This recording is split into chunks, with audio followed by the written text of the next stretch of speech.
The hum of the airport was constant, rolling suitcases, muffled announcements, and the occasional cry of a tired child. The line to board the flight stretched lazily, passengers shuffling forward with their boarding passes clutched in hand.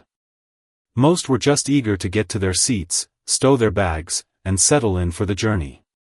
Near the front of the economy section, a well-dressed woman in her 40s adjusted her designer scarf with an irritated sigh. She had paid extra for a window seat, and she expected the flight to be as comfortable as possible. As she stepped into the row, her eyes landed on the person sitting next to her assigned spot, a young black boy, no older than 12, quietly thumbing through a comic book. Her lips pursed. Without a word, she shoved her carry-on into the overhead bin with more force than necessary, then turned to him. "Excuse me," she said sharply. "You're in the wrong seat." The boy looked up, confused but polite. "No, ma'am," he said, holding up his ticket. "This is 23B. That's mine." She barely glanced at it. "That can't be right. Move." A few nearby passengers turned their heads at her tone. The boy hesitated, then double-checked his ticket, holding it out again. "See? 23B. The woman's nostrils flared. She wasn't used to being contradicted, especially not by a child. "This is ridiculous," she muttered, then raised her hand to flag down a flight attendant. A young crew member in a crisp uniform approached. "Is everything all right here?" "This child is in my seat," the woman declared, as if stating an obvious fact. The flight attendant, used to dealing with all kinds of passenger complaints, took the boy's ticket and scanned it. "Actually, ma'am, he's exactly where he's supposed to be." The woman's face tightened. "Well, I don't feel comfortable sitting next to him. Can't you move him somewhere else?" A beat of silence. The flight attendant's professional smile didn't waver, but her tone cooled slightly. "I'm afraid the flight is fully booked. There are no other available seats." The woman's voice rose. "This is unacceptable. I paid for this seat, and I shouldn't have to. Is there a problem?" A deep, authoritative voice cut through the tension. The boy's face brightened instantly. "Dad!" All eyes turned toward the aisle, where a tall, broad-shouldered man stood, his sharp gaze locked onto the scene. He wore a simple but well-fitted polo, the sleeves tight around his muscular arms, and carried himself with the quiet confidence of someone used to command. The woman faltered. Something about him made her take half a step back. The flight attendant exhaled in relief. "Sir, your son is in the correct seat, but this passenger is insisting." "I know what she's insisting," the man said calmly, though there was steel beneath his words. He looked at his son. "You all right?" The boy nodded. "Yeah. I showed her my ticket and everything." The man's jaw tightened, just slightly, before he turned back to the woman. "You got something to say to my son?" For the first time, the woman seemed to truly see the man, not just his size, but the way every nearby passenger had gone still, watching. The way the flight attendant was watching him with something like respect. And then, recognition flickered in her eyes. Her face drained of color. Because she knew who he was. The woman's mouth opened, then closed like a fish gasping for air. Her perfectly manicured fingers tightened around the seatback in front of her as if she needed something to steady herself. The man didn't raise his voice. He didn't have to. The quiet authority in his tone was enough to make the surrounding passengers lean in, their earlier murmurs fading into an anticipatory silence. The flight attendant cleared her throat. "Sir, if there's an issue." "No issue," the man said smoothly, his eyes never leaving the woman's face. "Just making sure my son isn't being harassed." The word harassed hit the woman like a slap. I wasn't harassing anyone," she sputtered, her earlier confidence crumbling. There was just confusion over the seating. A snort came from a bearded man across the aisle. "Yeah, confusion, he muttered loud enough for everyone to hear. A few passengers smirked. The boy's father didn't react to the jab. Instead, he reached into his back pocket and pulled out his wallet, flipping it open to reveal a badge. "Colonel Daniel Wright, U.S. Marine Corps," he said, his voice calm but carrying. "Now, let's try this again. You got a problem with my son sitting here?" The woman's breath hitched. A colonel. Not just some random guy, someone with rank, with influence, the kind of person who could make a single phone call and ruin her day if he wanted to. A teenager a few rows back whispered loudly, "Oh, she's screwed." The woman's face flushed scarlet. No, of course not. It was just a misunderstanding." Her voice had lost its sharp edge, replaced by something far shakier. The colonel didn't blink. "Funny. Sounded like you were real sure a minute ago."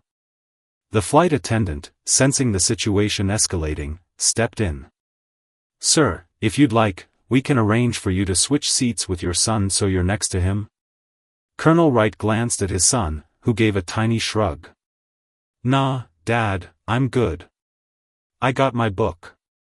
He held up his comic with a small grin. The colonel's stern expression softened just a fraction before he turned back to the woman. "You hear that? He's good. So unless you got a real reason he shouldn't be here, I suggest you sit down and let the rest of us fly in peace." The woman opened her mouth, maybe to protest, maybe to try and save face, but the look in the colonel's eyes shut her down fast. With a stiff nod, she dropped into her seat like a deflated balloon. The flight attendant exhaled in relief. "All right, folks, let's get everyone settled. We'll be taking off shortly."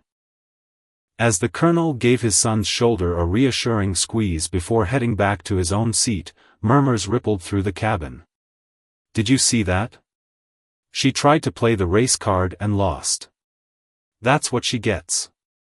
The woman hunched in her seat, suddenly very interested in her phone, her earlier arrogance replaced by simmering humiliation. But the worst part?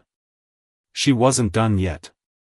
Because as the plane taxied down the runway, she kept stealing glances at the boy, like she was still trying to figure out how this had backfired so badly. And the boy? He just flipped another page in his comic, smiling to himself. The plane reached cruising altitude, but the tension in row 23 hadn't dissipated. The woman, now the subject of sideways glances from nearby passengers, sat rigidly in her seat, her fingers drumming nervously against the armrest. Every so often, she'd glance at the boy beside her, her lips pressed into a thin line. The boy, meanwhile, was engrossed in his comic, occasionally chuckling at a panel. He seemed entirely unbothered, which only seemed to irritate the woman more. Across the aisle, a middle-aged man with salt and pepper hair leaned over. "Hey, kid," he said quietly. "You handled that real well back there." The boy looked up and smiled. "Thanks. My dad always says people like her want a reaction. Best thing to do is stay cool." The man nodded approvingly. "Your dad's a smart man." The woman's ears burned. She could feel the judgment radiating from the passengers around her. She fidgeted with her phone, considering whether to call a flight attendant again. Maybe she could claim he was bothering her now. But before she could decide, a notification popped up on her screen. A news alert. Her stomach dropped. Decorated Marine Colonel speaks out against racial profiling in military. Attached was a photo of Colonel Wright in full dress uniform, standing at a podium. Oh no. Her fingers trembled as she clicked the link, skimming the article. Not only was he a high-ranking officer, but he was also a public figure, someone who'd made headlines for calling out injustice. Which meant this wasn't just about some random kid on a plane anymore. This could ruin her. A few rows back, a young woman in her 20s discreetly held up her phone, recording the woman's frantic scrolling. She nudged her seatmate. "Look at her. She knows she messed up," she whispered. Her seatmate smirked. Think she realizes this is about to go viral? Meanwhile, Colonel Wright sat with his arms crossed, his gaze occasionally flicking toward his son. He wasn't worried, his boy had a good head on his shoulders, but he also knew how these things could escalate. A flight attendant approached him, lowering her voice. "Sir, just to let you know, the crew is aware of the situation. If she causes any more trouble, we'll handle it." He gave a small nod. "Appreciate it. But my son can hold his own." The attendant smiled. "He's got your calm under pressure, that's for sure." Back in row 23, the woman finally put her phone down, her face pale. She turned to the boy, forcing a tight smile. "So, your dad's a colonel, huh?" she said, her tone artificially light. The boy glanced at her, unimpressed. "Yep." She swallowed hard. "Look, earlier, maybe I overreacted a little. No hard feelings?" The boy studied her for a long moment, then shrugged. "If you say so." It wasn't an acceptance. It wasn't forgiveness. It was a dismissal. And that stung worse than any argument. At that moment, the captain's voice crackled over the intercom. "Ladies and gentlemen, we're experiencing some minor turbulence ahead. Please return to your seats and fasten your seatbelts." The plane gave a slight shudder, and the woman gripped her armrests, her knuckles whitening. The boy, however, didn't even look up from his comic. The plane shuddered again, this time more violently. Overhead bins rattled, and a few passengers gasped as the seatbelt sign flickered. The woman in 23A clenched her jaw, her perfectly manicured nails digging into the armrests. The boy beside her didn't even flinch. Across the aisle, the man with salt and pepper hair smirked. "Nervous flyer?" he asked her, voice laced with amusement. She shot him a glare but said nothing. Then, ding! A chorus of phone notifications erupted through the cabin. The young woman a few rows back gasped, eyes widening at her screen. "Oh my God! It's already happening." She turned her phone toward her seatmate, showing a Twitter post with thousands of likes in just minutes. Karen tries to kick black kid off plane, then finds out his dad's a Marine colonel. Flushed face # plain Karen # instant karma. Attached was a video, her video, clearly showing the woman's confrontation with the boy and Colonel Wright's intervention. The woman in 23A stiffened. She didn't need to see the screen to know what was happening. The whispers, the glances, the muffled laughter, it was all directed at her. Her stomach twisted. Colonel Wright's phone buzzed relentlessly.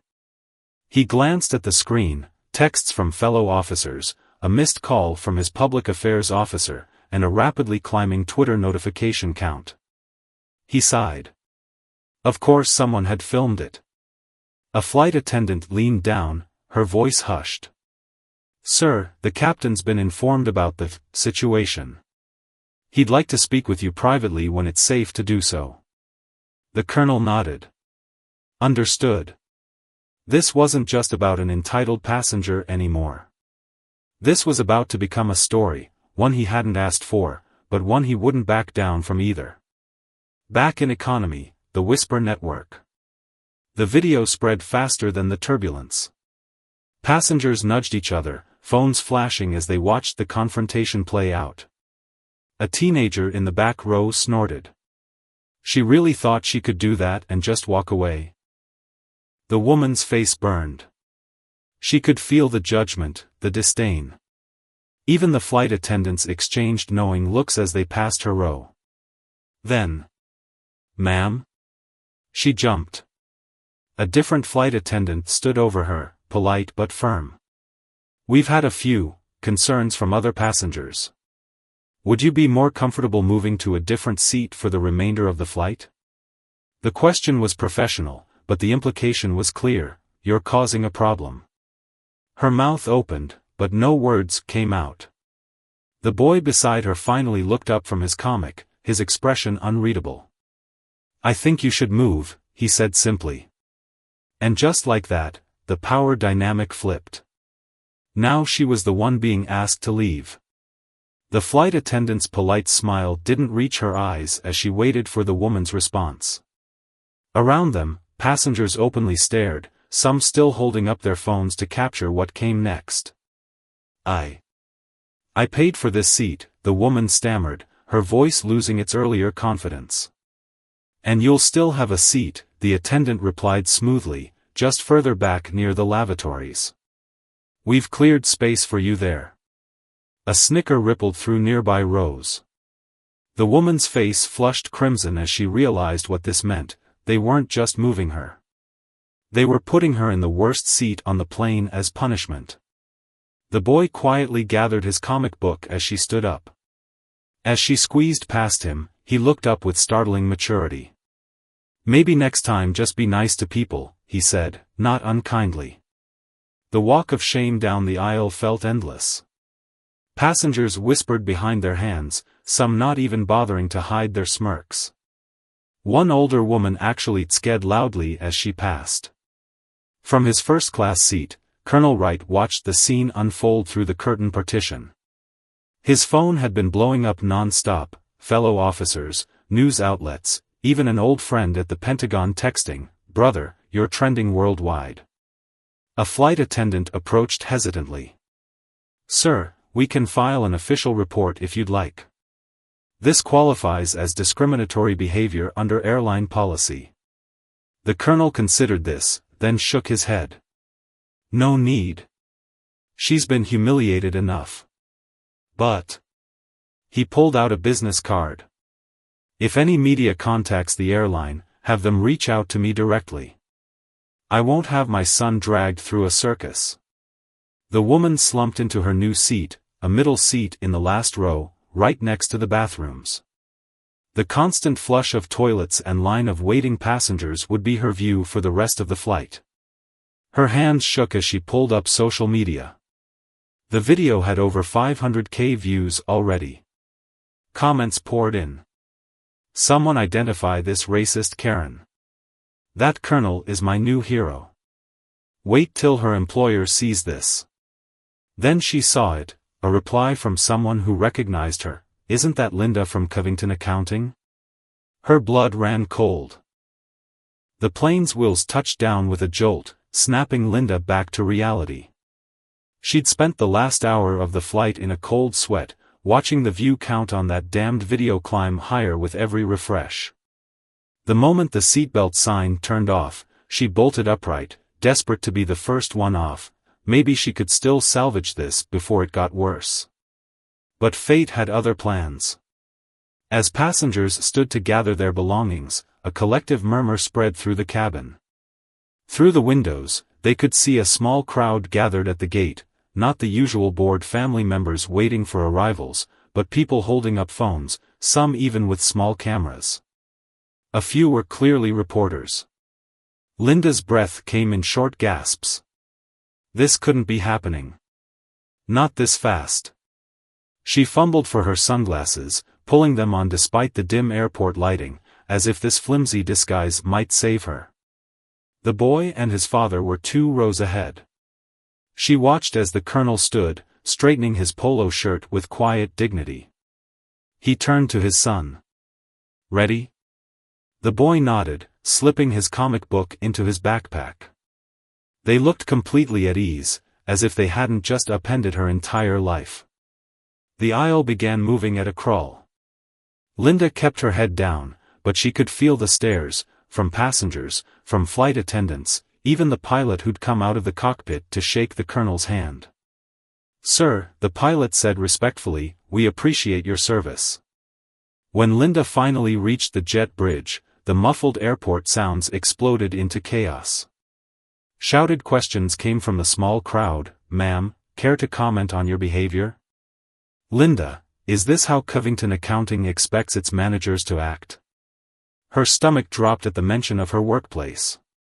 Then came the worst sound of all, the sharp click of a camera shutter directly in her face. The flash blinded her momentarily, and in that instant, she knew, this image would be everywhere by tonight. Her carefully constructed professional reputation, gone in a flash of poor judgment at 30,000 feet. She pushed through, head down, heels clicking frantically against the tile as she half ran toward baggage claim. Behind her, she heard the colonel's calm voice addressing the reporters. What's important here isn't about me or even my son. It's about basic human decency. Linda didn't wait to hear the rest. She needed to get to her phone, to call her boss, to do damage control. But as she rounded the corner, she nearly collided with a tall man in a suit holding a sign that read, Colonel Wright. The man did a double take when he saw her, recognition flashing across his face. Linda Covington, he asked, his voice dripping with disbelief. You're the one who tried to. He trailed off, shaking his head. Then, with devastating simplicity, I'm your company's PR director. The board's called an emergency meeting. You should probably come with me. The ground seemed to tilt beneath her feet. This wasn't just going viral, it had already reached corporate headquarters before her plane even landed. Somewhere behind her, she heard laughter, not mocking, just the joyful sound of the boy reuniting with what must be his mother, her musical voice saying, "There's my brave boys." The contrast was unbearable. Linda's hands shook as she followed the PR director toward what she knew would be a career-ending conversation. All because she couldn't bear to sit next to a child for 2 hours. The weight of her own foolishness pressed down on her with every step. The fluorescent lights of the airport conference room buzzed overhead as Linda sat stiffly across from the stone-faced HR director. Her company laptop sat closed on the table between them, its black surface reflecting her pale, drawn face back at her like a mocking mirror. Linda, the HR director began, sliding a tablet across the table, this video has been viewed over 3 million times in the past 4 hours. Our switchboard is flooded with calls. The Washington Post wants a statement. Linda's throat tightened as she stared at the frozen image of herself mid-snarl, finger pointed at the boy. The comments scrolling beside it made her stomach churn. Fire this racist Karen. Boycott Covington Accounting. That colonel deserves a medal for staying calm. She opened her mouth to explain, to defend herself, but the words died before they could form. What could she possibly say? That she'd had a long day? That she was tired? None of it mattered. The truth was simple, she'd been cruel to a child for no reason other than her own prejudice, and the entire world had seen it. Across the airport, in a quiet corner of the arrivals lounge, the colonel sat with his arm around his son, speaking calmly to a reporter. This isn't about revenge or humiliation, he said. It's about accountability. My son handled himself with more grace than most adults would in that situation. That's what I'm proud of today. The boy, nestled against his father's side, added quietly, I just hope she learns something. Back in the conference room, Linda's phone buzzed incessantly, friends distancing themselves, colleagues pretending to check in while really just fishing for gossip. The HR director sighed, sliding a single sheet of paper toward her. We're terminating your employment effective immediately. Given the public nature of this situation, security will escort you to collect your things from the office. Linda's hands shook as she reached for the pen. This wasn't just losing a job, it was her entire professional identity unraveling in real time. Outside, the late afternoon sun streamed through the terminal windows as the colonel and his son walked toward the exit, the boy swinging his backpack cheerfully. A few passengers recognized them, offering smiles or quiet words of support. As they stepped into the golden light of the parking lot, the boy looked up at his father. Do you think she's sorry? The colonel considered this, then ruffled his son's hair. I think, he said gently, that today was a hard lesson for her. But whether she learns from it? That's up to her. Somewhere in the airport, Linda sat alone on a bench, staring at her darkened phone screen. The weight of her actions settled over her like a physical thing. For the first time in her life, she had no clever retort, no excuse, no way to spin this in her favor. Just silence. And the dawning understanding that some consequences can't be talked away.